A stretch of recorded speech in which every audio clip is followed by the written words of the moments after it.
नमस्कार. प्रमिलाच रेसिपीमध्ये तुमचं सर्वांचं खूप खूप खूप स्वागत. आज आपल्याला मस्त असा गावरान पद्धतीचा मिरचीचा झणझणीत ठेचा तयार करायचा आहे. मिरचीचा ठेचा तुम्ही ज्वारीच्या भाकरीसोबत, बाजरीच्या भाकरीसोबत किंवा चपातीसोबत सुद्धा खाऊ शकता. डाळ भाताबरोबर सुद्धा तोंडी लावण्याकरता खाऊ शकता. तुम्हाला कुठे प्रवासाला जायचं असेल तर असा मस्त ठेचा तुम्ही घेऊन जाऊ शकता. मिरचीचा ठेचा 8 दिवस छान टिकतो आणि फ्रीजमध्ये जर ठेवला तर 15 दिवस खराब होत नाही, छान टिकतो. तर मिरचीचा ठेचा तयार करण्यासाठी साहित्य काय काय लागणार आहे आणि तो कसा तयार करायचा हे बघण्यासाठी आपण लगेचच किचनमध्ये जाऊया. जर माझ्या रेसिपीज तुम्हाला बघायला आवडत असतील तर एक लाईक जरूर करा आणि जे कोणी माझ्या रेसिपीज आता नव्याने बघत आहेत त्यांनी माझ्या चॅनेलला जरूर सबस्क्राईब सुद्धा करा. तर आता वेळ न घालवता आपण आपल्या रेसिपीला लगेचच सुरुवात करूया. आता आपल्याला मस्त असा गावरान पद्धतीचा तिखट झणझणीत मिरचीचा ठेचा तयार करायचा आहे. मिरचीचा ठेचा तयार करण्यासाठी साहित्य काय काय घेतलंय ते आधी बघूया. इथे मी 2 प्रकारच्या मिरच्या घेतल्यात. ह्या अशा हिरव्या रंगाच्या तिखट अर्ध्या मिरच्या घेतल्यात आणि ह्याच्या पोपटी रंगाच्या कमी तिखट असलेल्या अर्ध्या मिरच्या घेतलेल्या आहेत. तुम्हाला जर हा ठेचा अगदी तिखट करायचा असेल तर नुसत्या तुम्ही ह्या तिखट मिरच्या वापरल्या तरी चालते आणि अगदी कमी तिखट ठेचा करायचा असेल तर अशा पोपटी रंगाच्या कमी तिखट मिरच्या सुद्धा तुम्ही वापरू शकता किंवा अशा दोन्ही मिरच्या अर्ध्या अर्ध्या वापरू शकता. ह्या मिरच्या मी देठ काढून स्वच्छ धुवून सुती कापडाने पुसून घेतलेले आहेत. इथे मीठ घेतलंय चवीनुसार. इथे 15 ते 20 पाकळ्या लसणाच्या घेतल्यात. 1 वाटी भरून शेंगदाणे घेतलेत. 1 छोटा सुक्या खोबऱ्याचा तुकडा काप करून घेतले. 1 मोठा कांदा चिरून घेतलाय. थोडीशी कोथिंबीर स्वच्छ धुवून घेतली. इथे 1 चमचा जिरे घेतलेत आणि पाव चमचा हळद घेतलेली. आता आधी आपण मिरच्यांचे बारीक बारीक तुकडे करून घेऊया. आता आपण आधी मिरच्यांचे बारके बारके तुकडे करून घेऊया. दोन्ही मिरच्यांचे तुकडे करून घ्यायचे म्हणजे हे भाजून घेताना अंगावरती उडत नाही त्याच्यासाठी. हे बघा सगळ्या मिरच्यांचे मी असे बारीक बारीक तुकडे करून घेतलेले. आता आधी आपण शेंगदाणे भाजून घेऊया. आपल्याला आधी शेंगदाणे भाजून घ्यायचे. गॅसवरती मी पॅन ठेवलेला आहे. पॅन चांगला गरम झालाय. आपण शेंगदाणे घालूया. शेंगदाणे चांगले आपल्याला भाजून घ्यायचे डाग पडेपर्यंत. बघा 1-2 मिनिटं मी शेंगदाण्याला चांगले डाग पडेपर्यंत शेंगदाणे भाजून घेतले. चांगले भाजलेले आहेत. आता आपण शेंगदाणे काढून घेऊया. आपण जिरे भाजून घेऊया. बिना तेल घालता आपल्याला जिरे छान सुगंध सुटेपर्यंत भाजून घ्यायचे. गॅस बारीक करायचा आणि बारीक गॅसवरती चांगले भाजून घ्यायचे. हे बघा बारीक गॅसवरती चांगले गवळे गवळे मी जिरे भाजून घेतलेत. असे जिरे भाजून घेतले की ठेच्याला अगदी चव मस्त येते आणि सुगंधही छान येतो ठेच्याला. आता मी जिरे काढून घेते. आता आपण त्याच पॅन मध्ये हा लसूण पण घालूया. लसूण पण चांगला आपल्याला डाग पडेपर्यंत भाजून घ्यायचंय. बिना तेल घालताच भाजायचं आहे लसूण सुद्धा. हे बघा लसणाला डाग पडेपर्यंत चांगला लसूण भाजून घेतलेला आहे. ठेच्यासाठीचं सारं साहित्य भाजून घेतलं की ठेचा खमंग तर लागतोच पण जास्त दिवस टिकतो सुद्धा. आता आपण हा लसूण काढून घेऊया. आपण खोबरं घालूया आणि थोडंसं तेल घालूया भाजण्यापुरतं. आणि चांगलं खोबरं सुद्धा आपल्याला भाजून घ्यायचंय.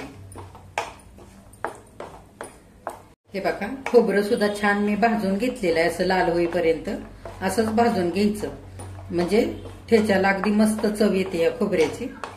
आता खोबरं काढून घेऊया. आता थोडंसं तेल घालूया अर्धा चमचा आणि कांदा भाजून घेऊया. तुम्हाला आवडत असेल तर कांदा घाला, नाहीतर नाही घातला ना तरी पण चालतो. कांदा सुद्धा आपल्याला छान आता भाजून घ्यायचा आहे. हे बघा कांदा सुद्धा छान मी मोठ्या गॅसवरती 2 मिनिटं भाजून घेतलेला आहे चांगला. हे बघा लाल होईपर्यंत. आता आपण कांदा काढूया. आता कांदा काढून घेतलेला आहे. अर्धा चमचाभर तेल घालूया. तेल चांगलं गरम होऊ द्यायचं. आता आपण अर्धा चमचा भरून तेल घालूया.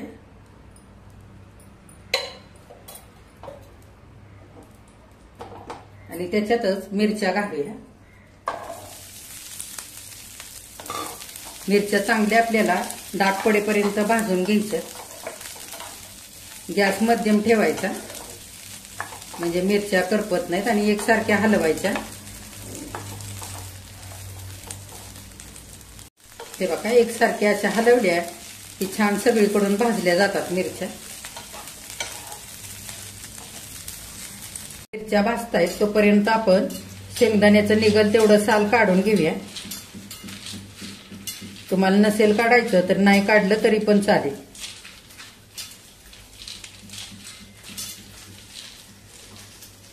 हे बघा हाताने चोळून निघल तेवढी मी शेंगदाण्याचे साल काढून घेतले आणि पाकडून घेतले शेंगदाणे. हे बघा 2 ते 3 मिनिटं मी मध्यम गॅसवरती मिरची आता हलक्या हलक्या डाग पडेपर्यंत भाजून घेतलेले. त्याच्यातच ही धुवून स्वच्छ मी पसरून ठेवली होती कोथिंबीर, ह्यातलं पाणी सुकेपर्यंत. आता ती कोथिंबीर घालूया. थोडीशी घेतली. त्याच्यामध्ये कोथिंबीरीचा स्वाद पण खूप छान लागतो. आता या कोथिंबीरीचं चांगलं पाणी सुकलं पाहिजे. चांगली आपण मिरची बरोबर भाजून घेऊया.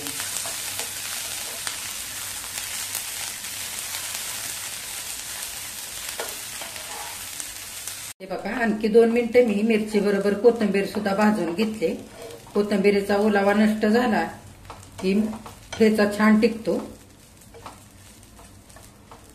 आता आपण भाजून साल काढलेले शेंगदाणे पण घालूया आणि मिरची सोबत आणखी 2-3 मिनिटं आपण भाजून घेऊया. हे बघा ह्याच्यामुळे छान तेलात भाजले पण जातात शेंगदाणे आणि ठेच्यामध्ये असे कुरकुरीत पण लागतात मस्त. सगळं आता आपण आणखी 2 मिनिटं चांगलं भाजून घेऊया. हे बघा 2 मिनिटं आणखी मी सगळं चांगलं भाजून घेतलेलं आहे. या मिरच्यांचा जरा ठसका आता यायला लागलेला आहे. आता मिनिटभर सगळं चांगलं भाजून झालेलं आहे. आता आपण भाजून घेतलेले जिरे, खोबरं, लसूण आणि थोडंसं तेल घालून हा भाजून घेतलेला कांदा सारं आपण या मिरचीमध्ये घालूया.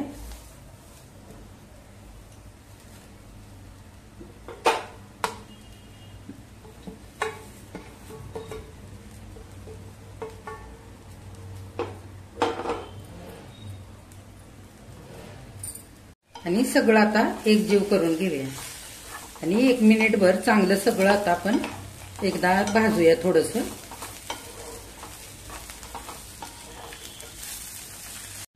हे बघा मिनिटभर चांगलं सगळं साहित्य घालून मी भाजून घेतलेलं आहे आणि मिरचीचा आता ठसका सुटलेला आहे. मिरची आपली चांगली भाजलेली आहे आणि सगळं साहित्य सुद्धा त्याच्याबरोबर भाजलेलं आहे चांगलं. आता आपण हळद घालूया आणि सगळं एकजीव करून घेऊया.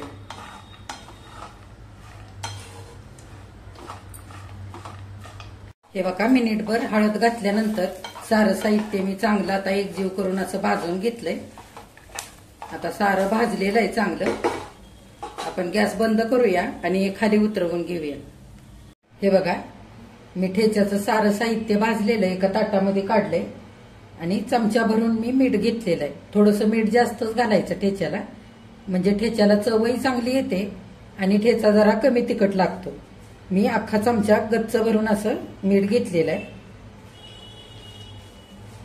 चांगलं एकजीव करून घेऊया.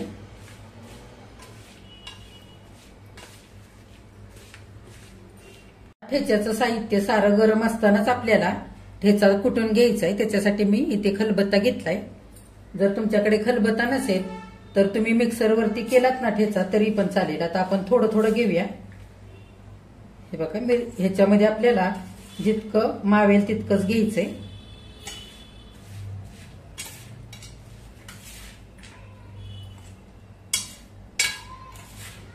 आणि ओबडधोबड आपल्याला आता कुटून घ्यायचंय. फार पण बारीक नाही करायचं.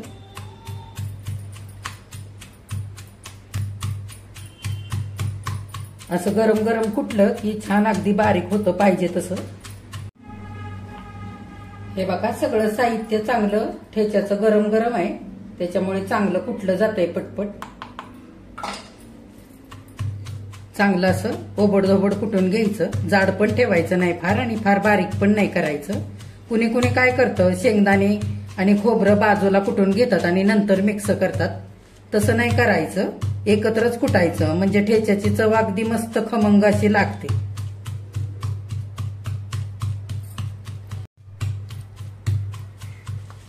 हे बघा ओबड धोबड आता ठेचा चांगला कुटून झालेला आहे. फार पण अगदी बारीक नाही करायचा.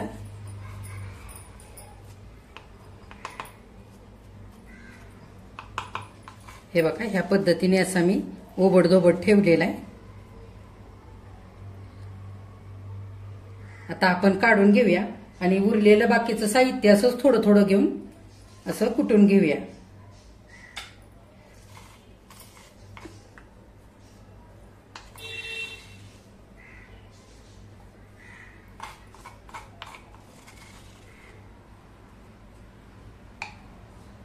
हे बघा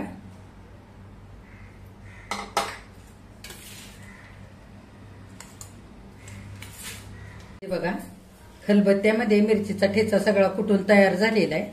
किती मस्त झालाय बघा. आता आपण हा ठेचा एका डिश मध्ये काढूया. हे बघा गावरान पद्धतीने केलेला मस्त असा तिखट झणझणीत मिरचीचा ठेचा खाण्यासाठी तयार झालेला आहे. किती मस्त झालाय बघा. हा मिरचीचा ठेचा करताना आपण सारं साहित्य भाजून घेतलेलं आहे. त्याच्यामुळे तुम्ही वरती जरी हवाबंद डब्यामध्ये भरून ठेवलात ना तरी आठवडाभर छान टिकतो आणि फ्रीजमध्ये जरी ठेवलात तरी 15 दिवस आरामात टिकतो, खराब होत नाही. तर असा मिरचीचा ठेचा तुम्ही भाकरीसोबत चपातीसोबत खाऊ शकता. डाळ भाताबरोबर तोंडी लावण्याकरता सुद्धा तुम्ही खाऊ शकता. कुठे प्रवासाला जायचं असेल तुम्हाला तर असा मिरचीचा ठेचा बनवून नेऊ शकता. हा मिरचीचा ठेचा खाताना जर तिखट लागत असेल तर थोडं कच्चं तेल घालायचं किंवा एखादा चमचा दही घालायचं म्हणजे भाकरीसोबत हा मिरचीचा ठेचा खूप छान लागतो खायला. तर आता ह्या पद्धतीने तुम्ही सुद्धा मिरचीचा ठेचा करून बघा. माझ्या चॅनेलला लाईक, शेअर आणि सबस्क्राईब जरूर करा. कमेंट करायला अजिबात विसरू नका. आणि आजची मिरचीच्या ठेच्याची रेसिपी जर आवडली असेल तर एक लाईक सुद्धा करा.